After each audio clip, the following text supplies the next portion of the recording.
This public hearing conducted by the Committee on Appropriations and Education will now come to order. Notice of the public hearing was disseminated to all local media outlets via electronic format on Tuesday, November 28th, with a second notice provided on Saturday, December the 2nd, 2017. Notice of the hearing was also made known on the Guam Legislature's website. We have one item on today's agenda, and that is Bill 168, introduced by Senator Tommy Morrison, and he will explain the bill. But I also want to acknowledge the presence of Senator Will Castro, who has joined us this morning.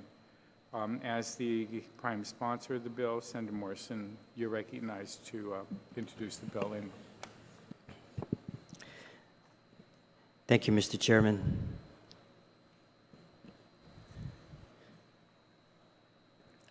The Office of Technology was created in 2013 by Public Law 32-10. The authors of that measure were myself, Speaker Cruz, and former Senator Tony Atta.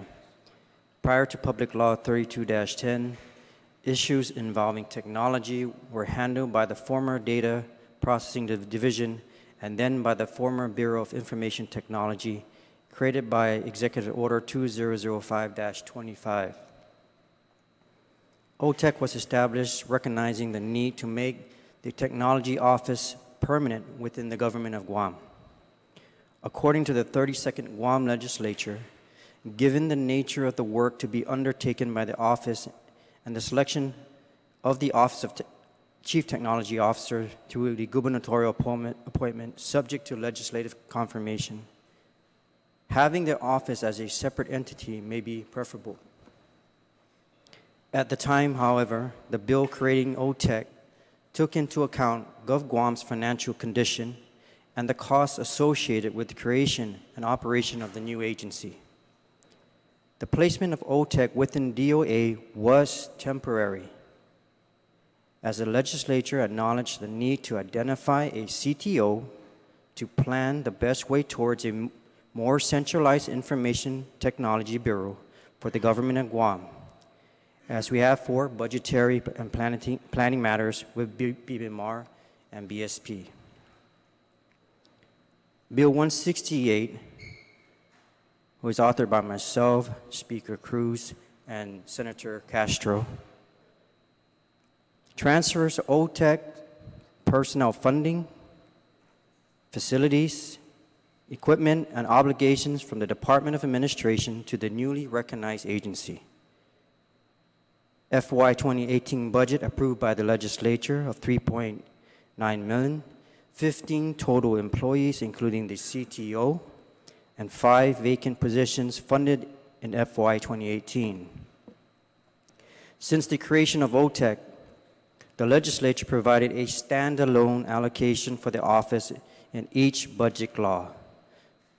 And what this means for those who are not aware, part of DOA's budget, OTEC was a separate allocation.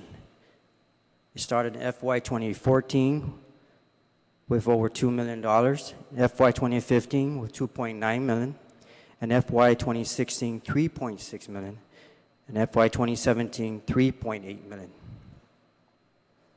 Similar to BBMR and BSP, it is envisioned that OTEC will be a fully supported agency of the government of Guam, with the responsibility of administering its staff, finances, operations, facilities, etc., and planning and justifying its needs before decision makers, while strengthening its focus on IT governance across executive branch, more unified approach, IT workforce development, the creation of more relevant IT positions, improving services through technology, and cybersecurity. The CTO is here, Mr. Speaker, and here's to present more information.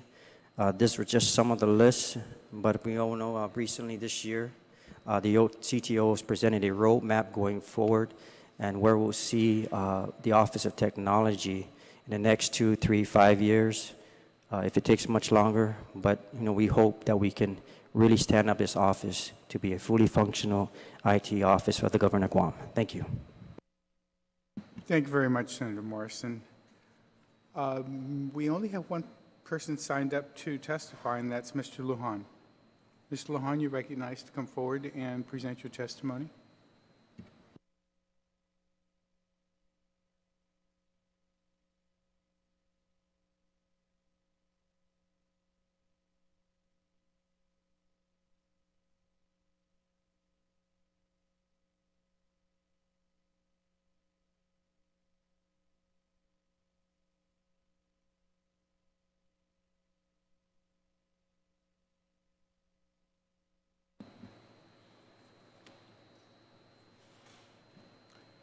Good morning, Mr. Speaker, Senator Morrison, and Senator Castro. Sujus Masi, Mr. Speaker, for your invitation to speak in support of Bill 168. Today, our island community is more connected than ever to the outside world. Access to critical data and information from wherever you are is no longer a luxury, but a necessity.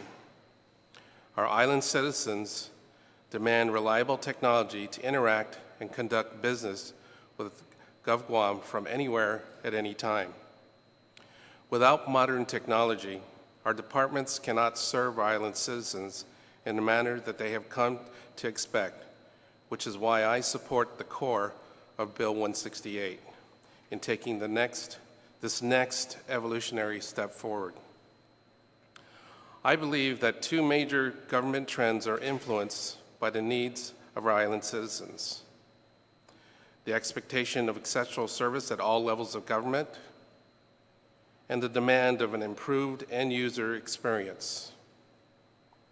Through maximizing online capabilities, offering increased mobile applications and other innovative solutions, we can effectively and efficiently provide new and improved services. Governor Calvo's vision is to lead not only from a technology perspective, but to do so while focusing on improving an overall business and citizen value. By understanding the business objectives of Gov Guam line agencies, the Office of Technology can evolve from an obligatory service provider to a strategic business partner that can work with line departments to identify and implement cost-effective technologies that support long-term success. At its core, OTEC plans to set goals and initiatives that drive toward the adoption of enterprise services throughout Gov Guam. By pursuing best-in-class solutions and public-private partnerships that will pave the way towards leveraging technology, resulting in exceptional customer service for our people. Bill 168 was introduced at a time of great momentum and change in technology for Gov Guam. Words such as cybersecurity and identity theft have changed the information technology landscape forever at all levels of government. The protection of digital assets has become every U.S. state and territory's highest priority. Billions of dollars have been appropriated at all levels of government in ensuring protection and mitigating risk. It is imperative that due diligence is firmly applied and expedient. Bill 168 will allow OTEC, the department, to remain focused on a strategic direction and accomplish a collective vision to meet the demands of Gov Guam's end users, as well as our island citizens. As we continue to evolve, our needs and priorities may shift, but I believe that Bill 168 will serve as an agent for change. On behalf of Governor Calvo and Lieutenant Governor Tenorio, it is my pleasure to support Bill 168 as your Chief Technology Officer. Sizus Masi. Now I do have a presentation of what my vision potentially could be of our organizational structure, if you'd like to see that. Please.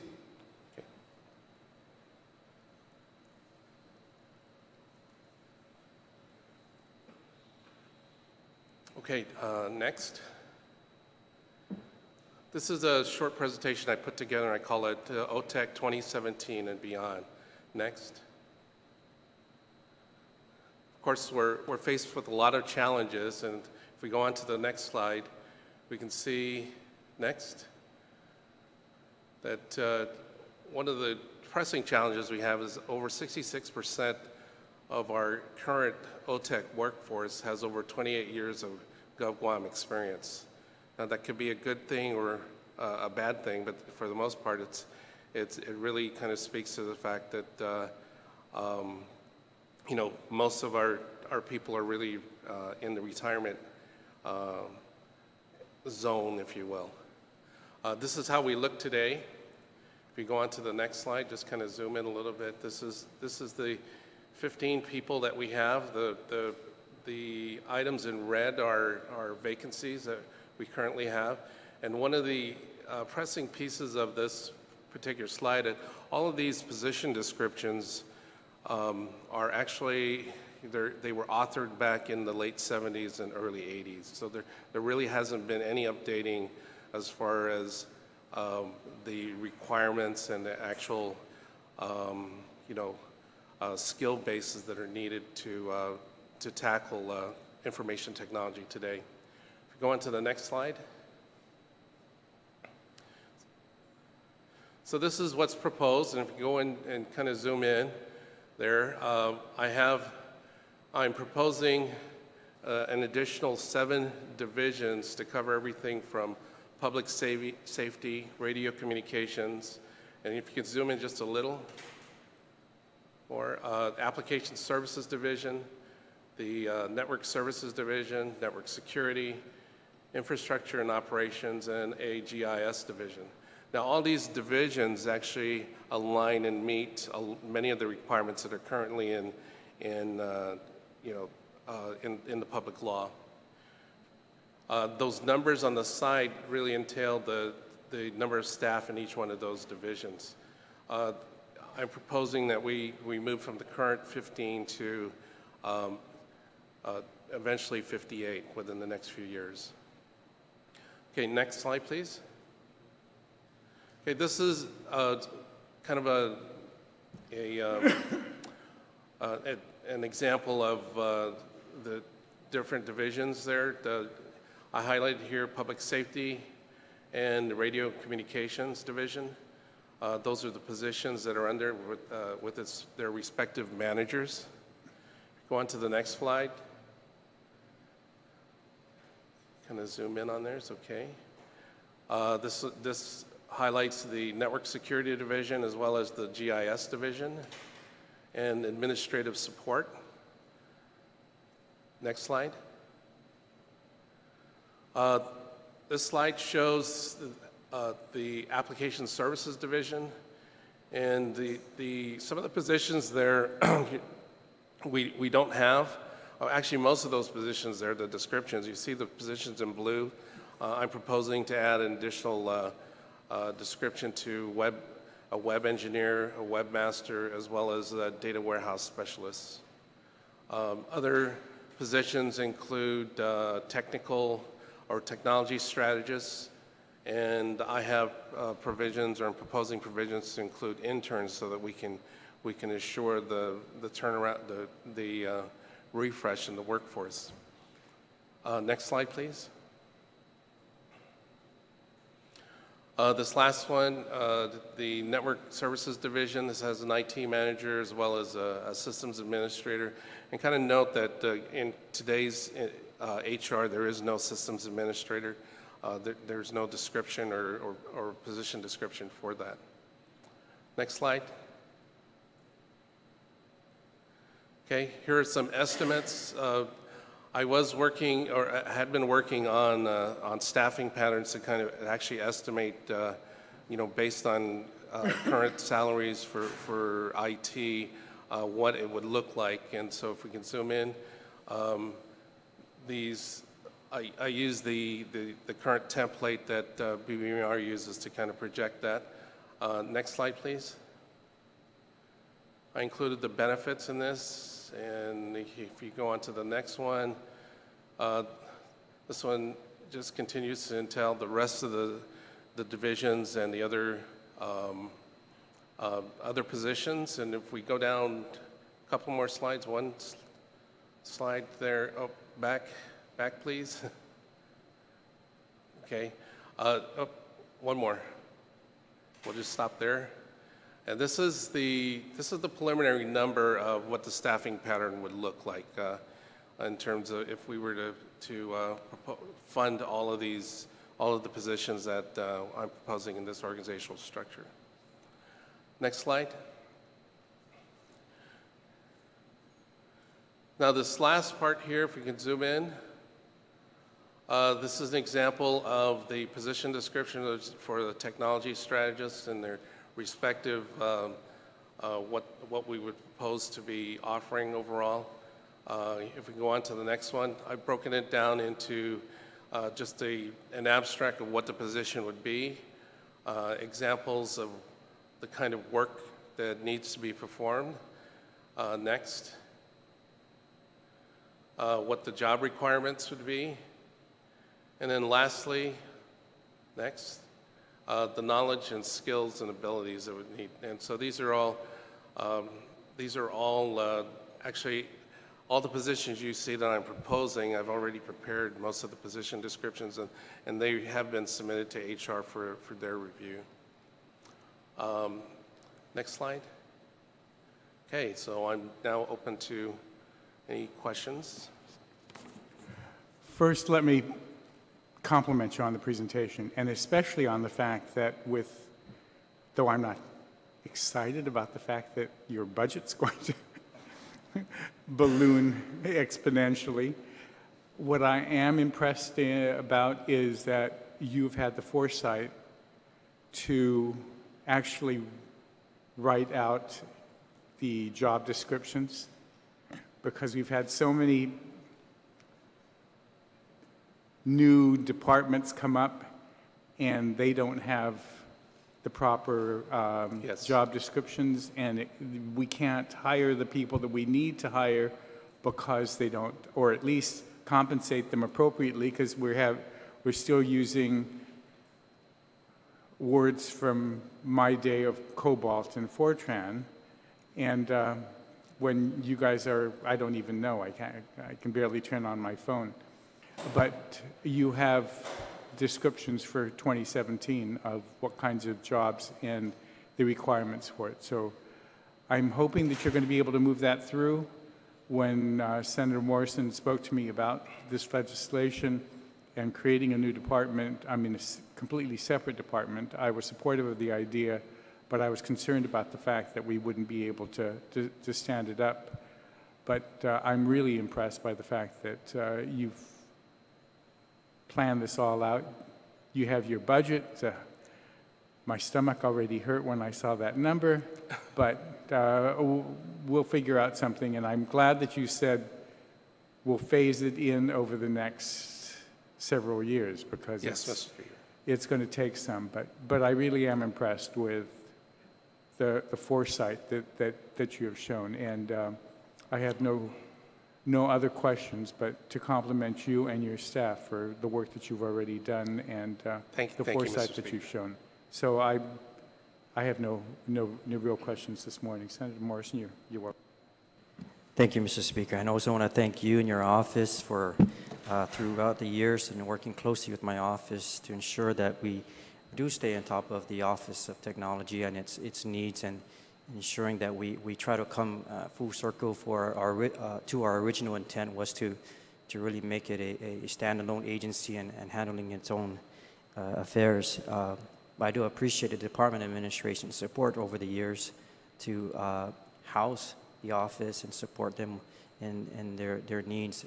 But we are at this point where we do obviously see the presentation and the roadmap going forward, and how if we give not only the CTO that flexibility, but also the office some flexibility or autonomy to control their affairs independently, I think we can move to that next step, as the CTO has mentioned earlier, that we're evolving now to this next step of modernizing the organizational structure and having all the descriptions in place you know, is, you know, I really appreciate that.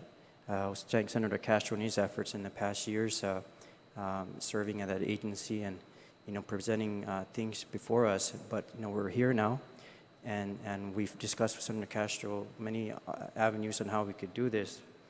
So one of the questions I have that I talked to my colleagues, I mean, these were questions that we had in line of how, looking at some of the budget or the presentations and the numbers, you know, within the existing mandate or the provisions, the CTO has the authority to set a fee to basically address any of the technical assistance that you'll be providing to the line agencies to even to the extent, also to the extent of the autonomous agencies.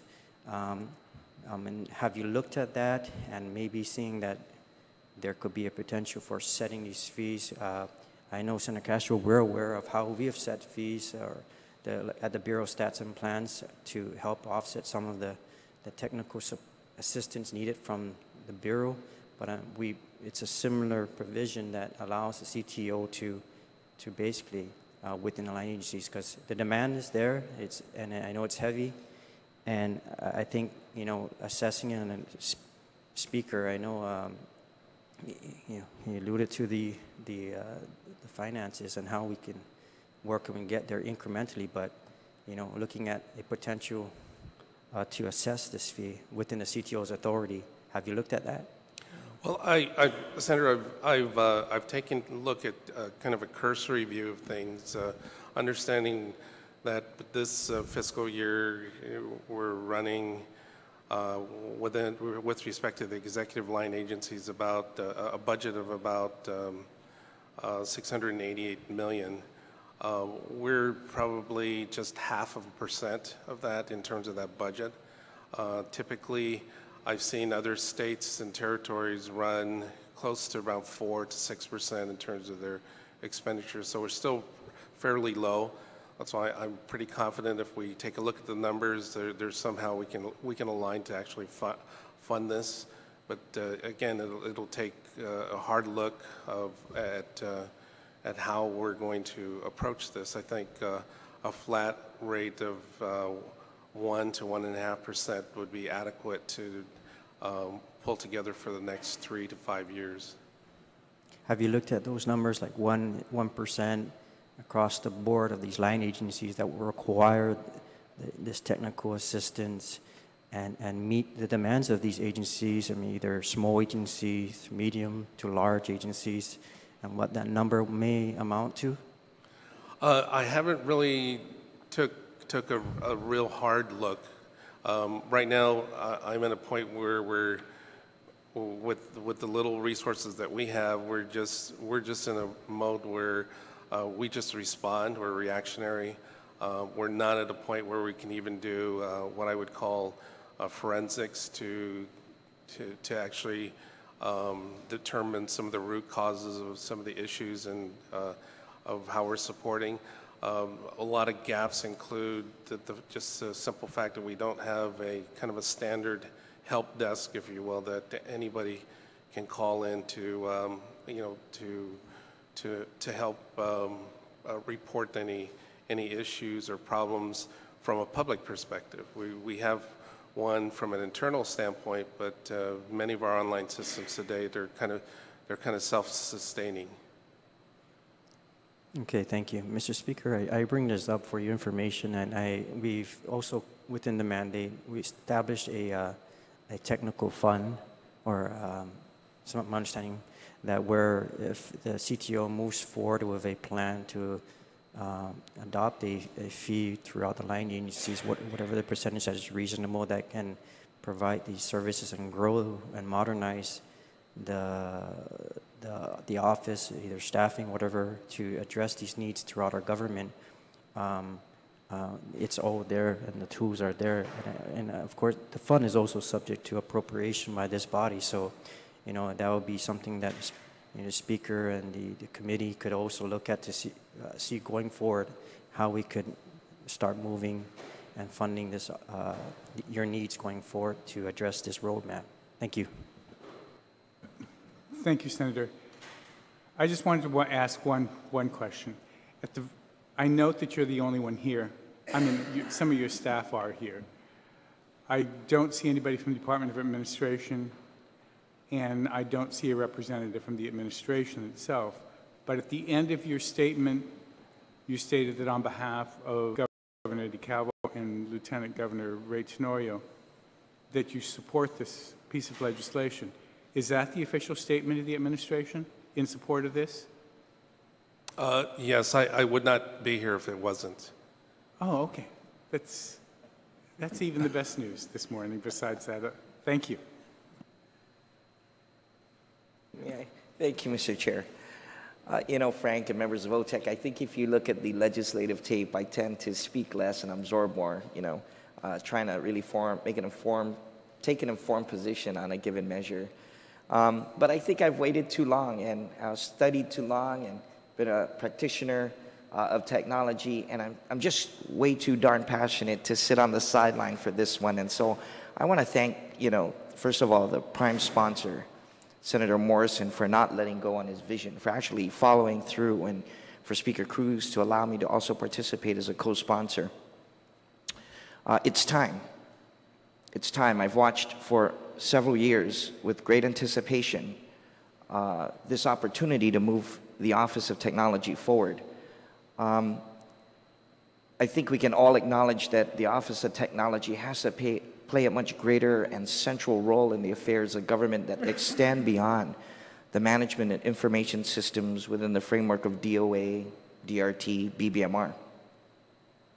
I know that a lot of the thoughts that you expressed in your plan, and I also commend you, I joined the speaker in publicly acknowledging the hard work that you put in.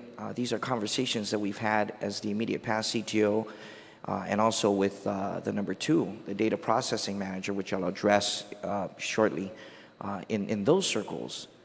But again, it took the political will and the foresight of Senator Morrison to put it in writing and offer the measure.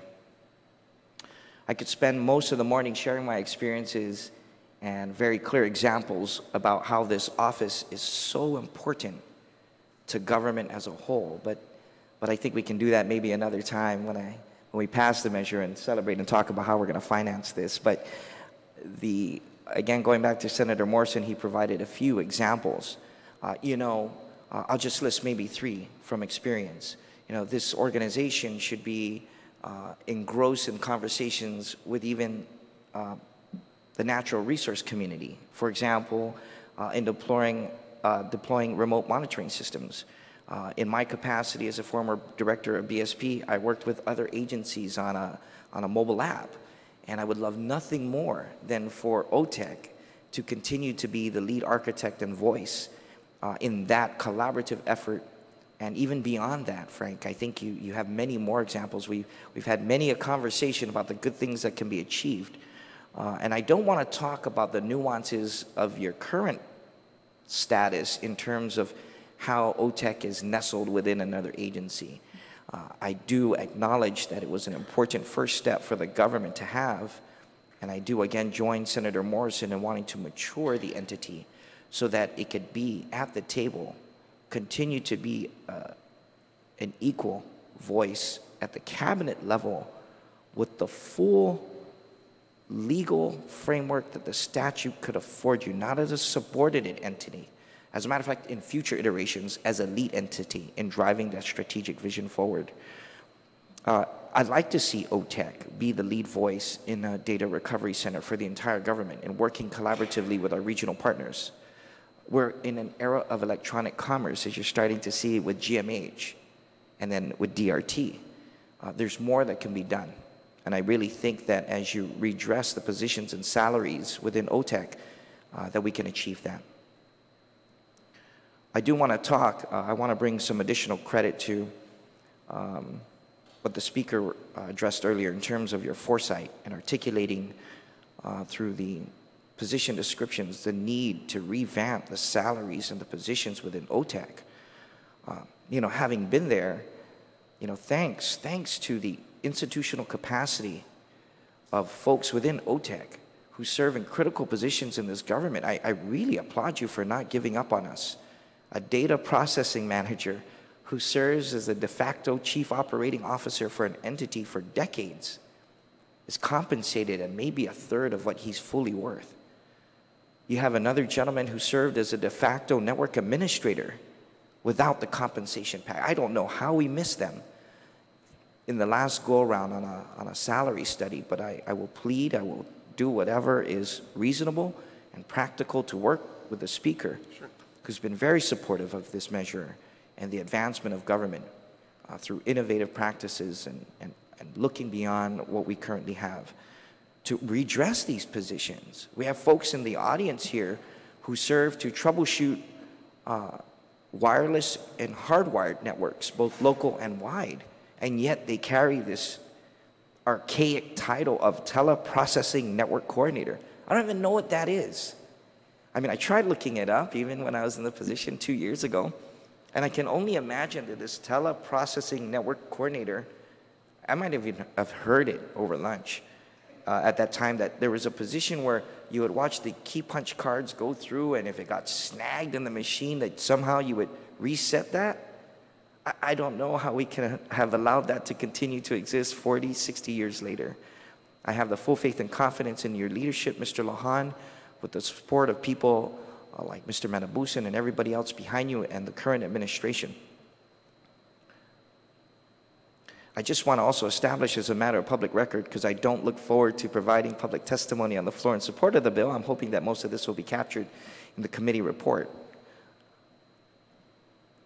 But as one example, in contrast to what we currently have, and I know the senator is well-versed in this, much more than I am. As one example, in contrast, you have an autonomous entity that covers maybe 1% of the area of responsibility that OTEC has, with 1/2 the staff up there. But yet, the head of that organization, perhaps, and he's well-deserving, makes twice your salary. I can go on, I can list entities, both in the public health sector, in the education sector, and in other parts of this government make twice your salary. And I guess my point is not to take away from the credence that is due for that position, but more so to affirm the need to revamp the Office of Technology and every position associated with it in order that you can carry out the mandate that's about to be beset this entity through this measure. And so, Mr. Chairman, I just want to establish for the record that I am in full support of Senator Morrison's bill to make good on a vision that he embraced years ago, and on one that the Calvo-Tenor administration has also reflected in its Vision 2020 and has also publicly stated verbally in its 50-year strategy going forward. So thank you for the opportunity, and thank you for your testimony. Thank you, Senator Castro. And like my staff, when I was talking about a teletype machine, they Googled it, and is this what it looked like? And I almost fired the entire office. You can Google teleprocessor.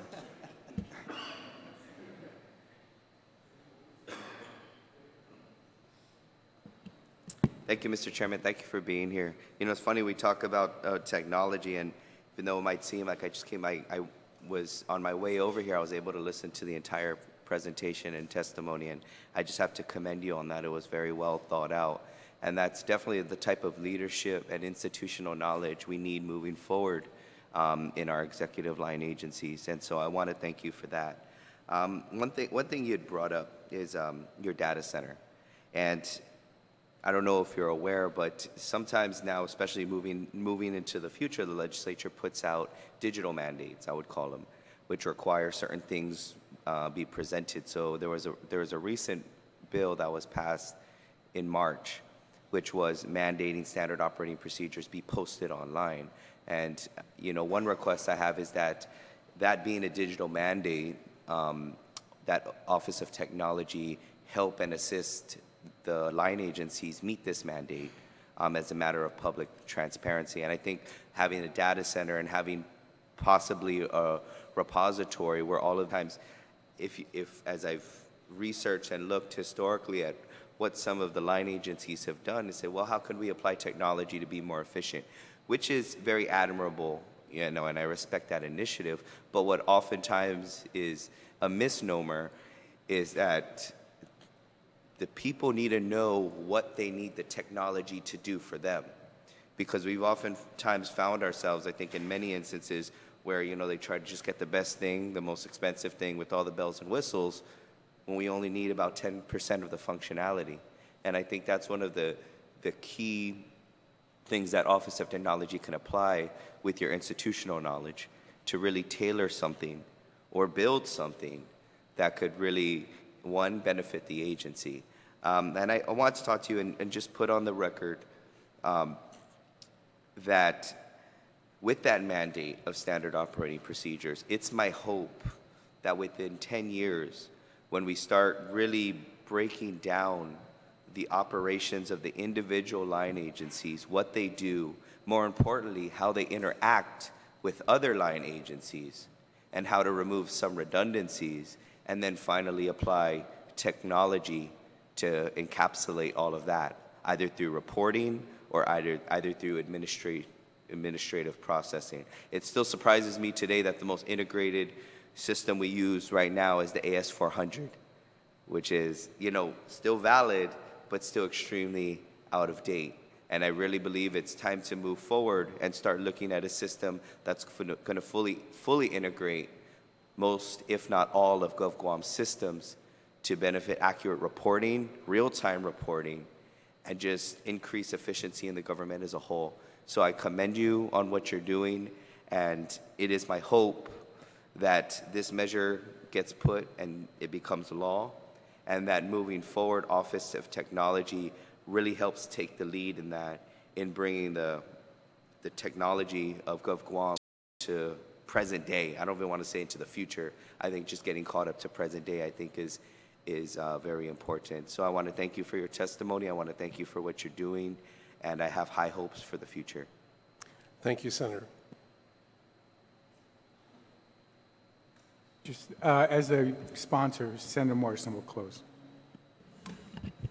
Thank you, Mr. Chairman. I want to thank my colleagues here for their comments and sharing some suggestions going forward. But I'm not sure if I saw in the organizational chart proposed a policy and planning division. But I know we had some discussions in the past. I know we talked about the IT, the technological or technology strategists, and all these folks that are we all need, but we need to be also resourceful in searching out federal opportunities, funding opportunities that could help support the office going forward. I'm not sure you'll be looking at that going forward, because although you may have all the skill sets in place with these technology IT folks. My concern is even in the policy and planning side, that's very critical for ensuring that we also are sourcing out grants and opportunities within the Office of Technology. So, but I also want to commend you for your efforts. We're working closely with the hospital, the recent revenue tax, moving to address some of the long lines at revenue tax. And I also want to publicly state and thank the governor and the lieutenant governor for their support for this measure. Thank you. Thank you, Senator. With that, again, we'll thank you for all that you've done in the past few years as the head of this agency, and your foresight in planning for its future. And with that, we will adjourn this hearing. Thank you, Mr. Speaker.